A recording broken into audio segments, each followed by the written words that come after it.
우리는 지난 시간에 그 바울이 갈라디아 교우들에게 할례를 행하는 모습에 대한 그 강한 경고의 메시지를 나누었습니다. 3절이 말씀하고 있는 바가 무엇이냐면 이렇게 말씀합니다.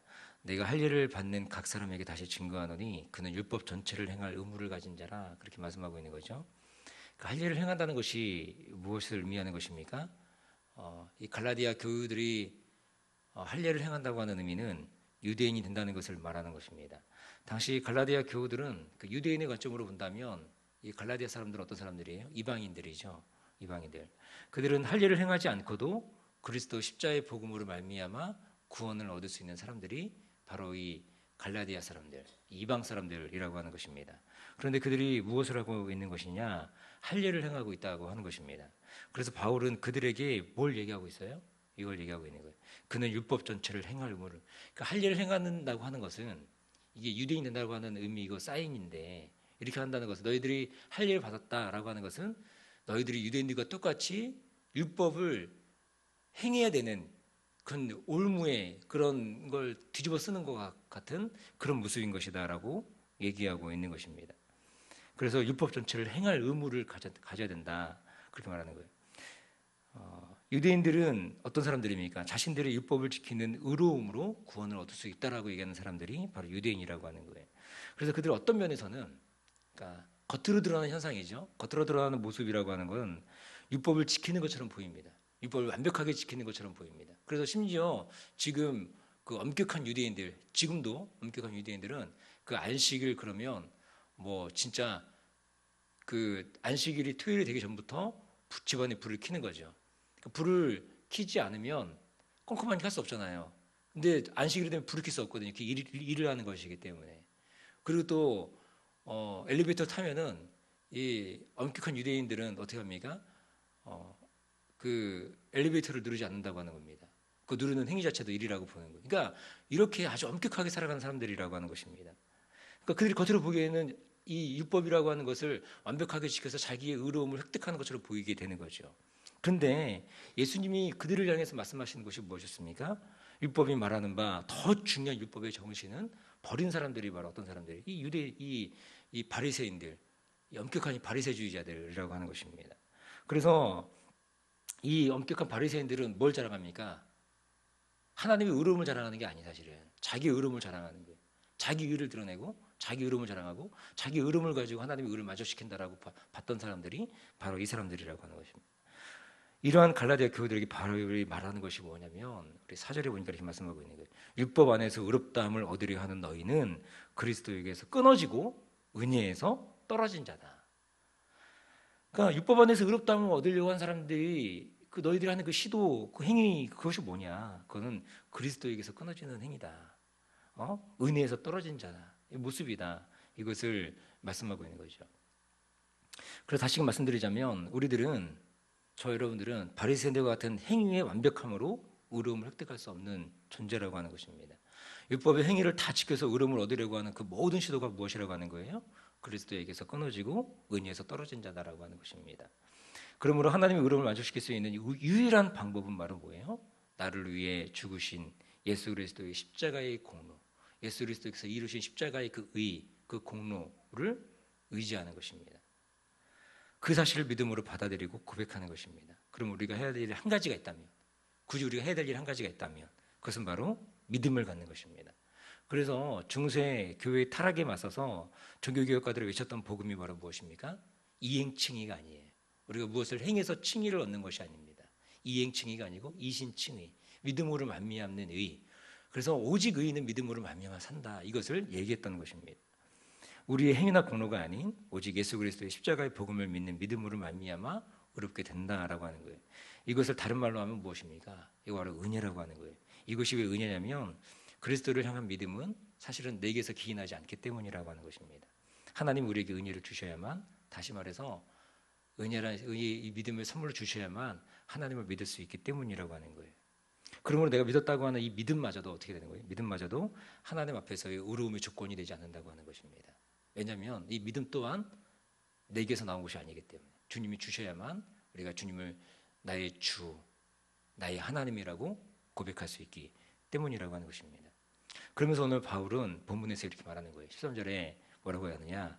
형제들아, 너희가 자유를 위하여 부르심을 입었으나 그러나 그 자유로 육체의 괴를 삼지 말고 오직 사랑으로 서로 정노릇하라. 이렇게 말씀하고 있는 거죠. 바울은 할례와 율법에 얽매여 있는 삶이 아닌 진정한 자유로 갈라디아 교우들을 부르셨고 또한 저 여러분들을 부르셨다라고 얘기하고 있는 거예요. 그러니까 진정한 자유가 무엇입니까? 진정한 자유. 그러니까 율법에 우리가 매여 있는 것이 자유입니까? 매여 있는 거죠. 모학 선생에게 이끌리는 거 아닙니까? 그건 자유가 아닌 거예요. 그 자유가 아니고 우리 가운데 신자됨의 진정한 자유는 어디 있느냐? 이건 바로 복음에 있다고 하는 것입니다. 복음. 그러니까 복음이라고 하는 것은 무엇입니까? 복음이라고 하는 것은 예수 그리스도께서 십자가에서 우리를 대속하여 제물로 죽으시고 대신 죽으시고 우리 죄를 속량하시고 그 다음에 십자가에서 죽으신 이후에 부활하신 사건. 이것이 바로 우리 가운데 참된 복음이 된다라고 하는 것입니다. 우리의 구원에서 어떻게 이루어지느냐? 구원이 신자의 진정한 자유인데 우리가 구원받는 것이 신자의 진정한 자유인데 우리의 이 자유는 내게서 나는 것이 아니라 오직 하나님에게서 주어지는 것이다 라고 하는 것입니다. 그래서 갈라디아서나 이 로마서의 주제가 무엇이냐? 인간의 구원이라고 하는 것의 주체가 인간이 될 수 없음을 아주 분명하고도 선명하게 보여주는 책이 갈라디아서하고 또 로마서라고 하는 것입니다. 특히 로마서 같은 경우는 인간의 비참함이 어떠한가에 대한 아주 자세한 설명들이 다 또 되어 있습니다. 그리고 그 비참한 인간을 찾아오신 하나님의 놀라운 사랑을 어떻게 하느냐? 철저히 인간 중심이 아닌 하나님 중심으로 풀어가는 것들을 우리가 보게 된다라고 하는 거죠. 그러니까 구원의 주도권을 누가 주고 있다라고 하는 거예요? 구원의 주도권. 우리 인간을 향한 저 여러분들을 향한 이 구원의 주도권은 누가 가지고 있는 거예요? 우리가 가지고 있는 겁니까? 내가 믿는 거예요? 그게 아니라고 하는 거예요.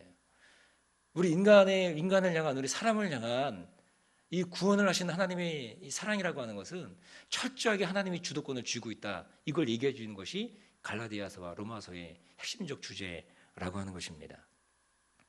우리 청년들과 어제까지 5주간에 걸쳐가지고 종교개혁의 5가지 표제를 살폈습니다.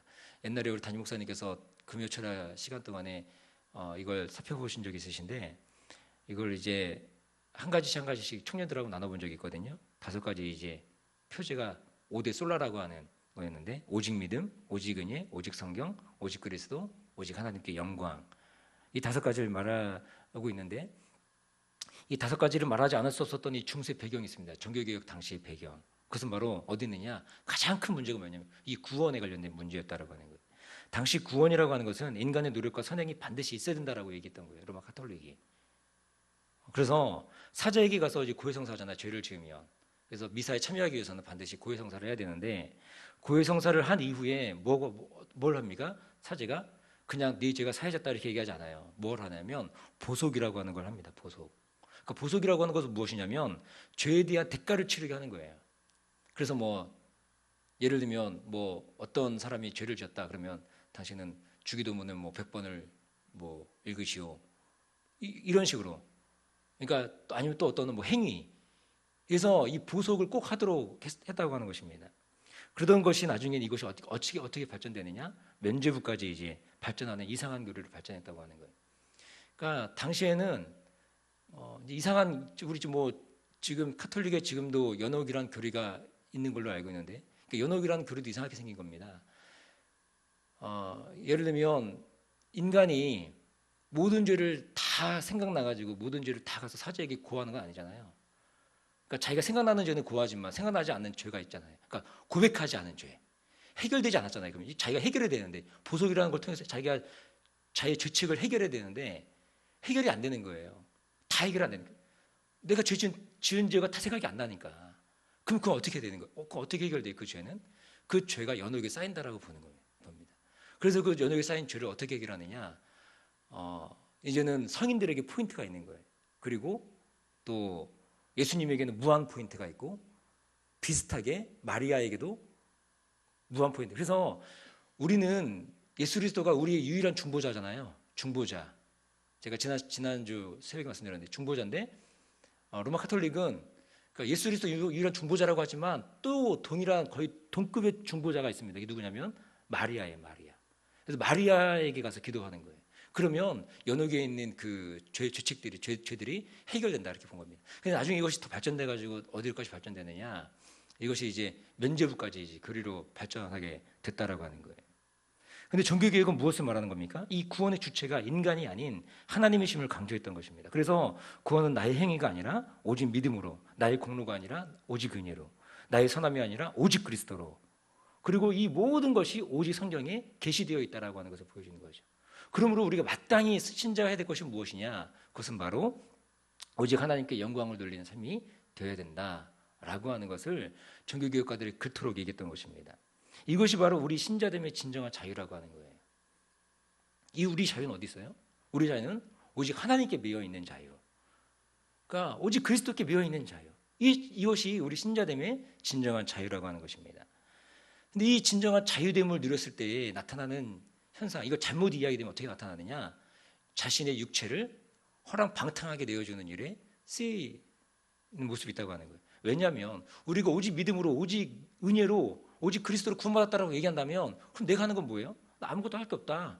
그러면 나는 구원받았으니 나는 마음대로 살아도 된다. 그렇게 이걸 잘못 오독할 수 있는 거죠. 그래서 사도 바울이 뭐라고 얘기하느냐?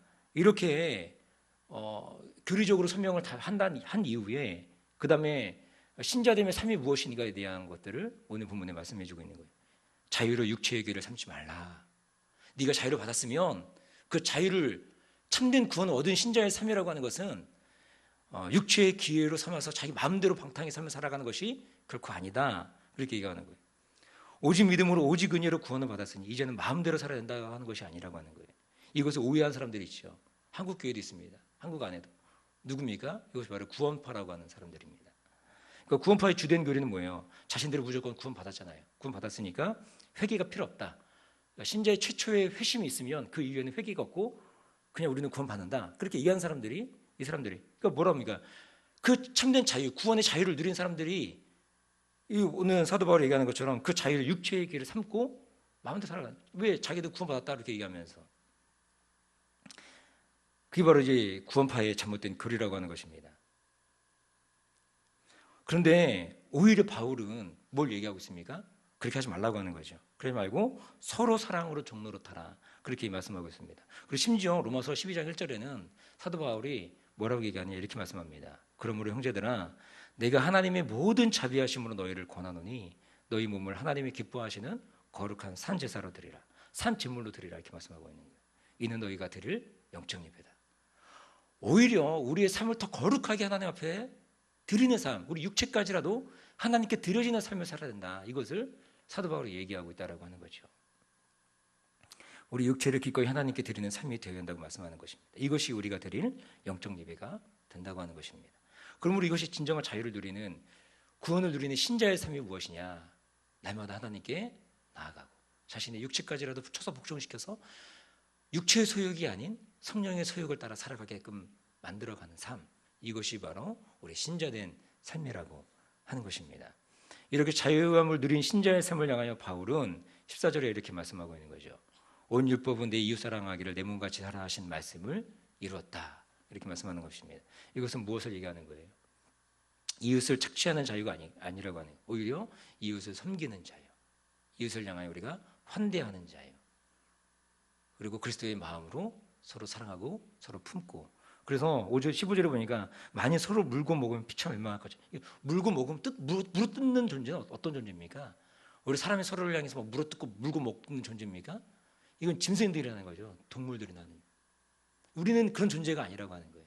우리는 그런 존재가 될 수 없다라고 사도 바울이 얘기하는 것입니다. 그래서 우리 신자의 삶이라고 하는 것은 우리가 선행이 있은 이후에 믿음이 불러오는 것이 아니에요. 선행이 믿음을 불러오는 것이 아니고 우리의 믿음이, 우리의 구원받은 우리 신자의 삶이 너무나 자연스럽게 선행의 삶, 행함의 삶, 이 삶으로 불러온다고 하는 것입니다.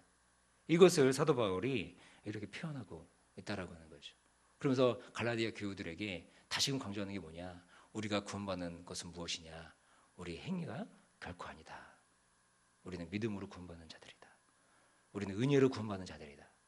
이것을 얘기하고 있고, 우리가 그렇게 부르심을 벗으니 그 자유함으로 우리 육체의 기회를 따라 살지 말고 방탕함으로 우리 삶을 내어주지 말고 오직 거룩함으로 하나님이 지으신 모습을 따라 살아가라. 이렇게 말씀하고 있는 거죠.